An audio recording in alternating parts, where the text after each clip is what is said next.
bertanya ya. Apa sih tanaman lanskap? Siapa yang mau menjawab? Nah, ini keaktifan termasuk dinilai ya. Nanti kakak asisten juga mencatat. Siapa yang menjawab tanaman lanskap itu apa?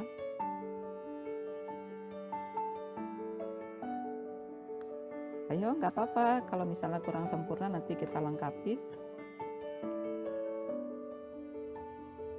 Saya izin menjawab, Ibu.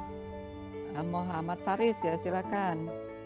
Kalau menurut saya, tanaman lanskap itu adalah tanaman yang dibudidayakan dengan tujuan tertentu yang memiliki nilai fungsi gitu, baik keindahan, baik apapun itu. Ya, terima kasih jawabannya Faris ya. Jadi dicatat ya kakak asisten. Muhammad Faris ini menyebutkan bahwa tanaman lanskap adalah tanaman yang dibudidayakan untuk mendapatkan fungsi tertentu ya. Nah, itu betul, tapi belum 100 nih. Siapa yang akan menambahkan? Izin menambahkan, Ibu. Ya, boleh siapa? Diva. Ya, Diva Nabila. silakan Diva. Sebelumnya mohon maaf kalau misalnya saya keliru. Mungkin saya menambahkan tadi jawaban teman saya.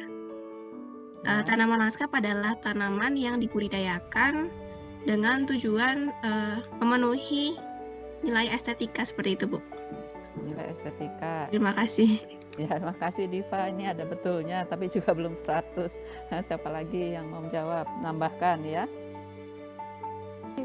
2 orang itu benar, tapi masih ada yang bisa ditambahkan. Ayo, siapa? Apakah tanaman yang tidak dibudidayakan? Ya. Izin menjawab, Ibu. Ya, siapa namanya? Diva. Diva menambahkan lagi, silakan. Tanaman yang tidak dibudidayakan itu juga bisa jadi tanaman lanskap juga, Bu. Jadi tanaman lanskap itu termasuk yang dibudidayakan maupun yang tidak kita budidayakan. Seperti itu. Untuk kuis, waktunya 30 menit nanti. Ada 40 pertanyaan, ada 40 foto. Masing-masing foto waktunya 45 detik seperti kemarin. Raise hand. Bagi yang sudah siap? Sudah siap, Ibu. Siap, Bu. Sudah siap, Ibu.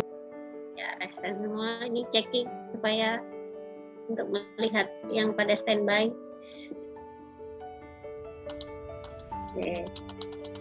Oke, baik. Kita mulai saja ya. Ini adalah kuis tanaman lanskap 1. Rulesnya seperti ini. Sudah dipahami ya? Sudah disiapkan semua alat tulisnya. Kita mulai. 1, 2,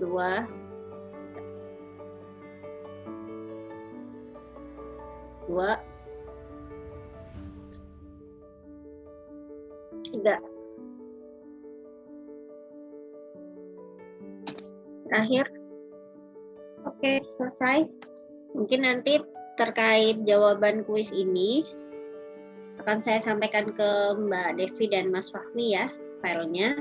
Jadi nanti teman-teman bisa sambil koreksi jawabannya sudah benar atau salah untuk persiapan ujian ya.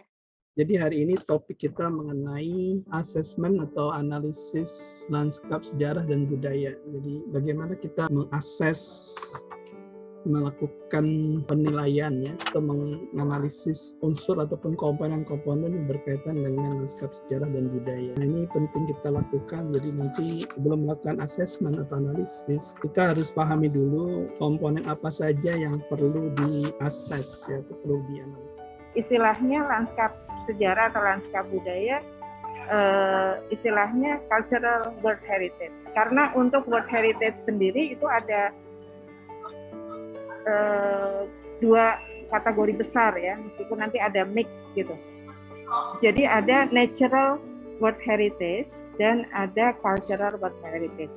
Nah, kalau sejarah dan budaya ini masuk kategori cultural world heritage. Ini ya yang komitinya atau konvensinya ada di UNESCO, berlindung di bawah UNESCO. Kalau nasional di Indonesia itu yang tertinggi peraturannya adalah Undang-Undang Republik Indonesia nomor 11 tahun 2010 tentang cagar budaya. Ya, ini bisa relatif baru. Kalau ini diinisiasi pada tahun 70-an ya, 72 kalau nggak salah ya. Sedangkan ini tahun 2010.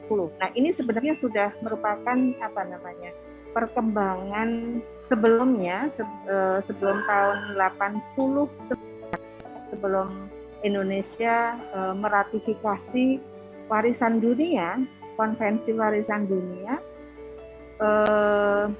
dasar hukum atau undang-undang yang digunakan di Indonesia dalam melestarikan lanskap sejarah dan budaya itu mengikuti hukum Belanda ya. Waktu itu sampai merdeka berapa tahun begitu ya, sampai tahun 89 itu masih menggunakan undang-undang yang hasil pemerintah kolonial. Nah, tentunya pada saat itu juga banyak masalah ya, karena misalnya sanksi dan sebagainya sudah tidak relevan lagi.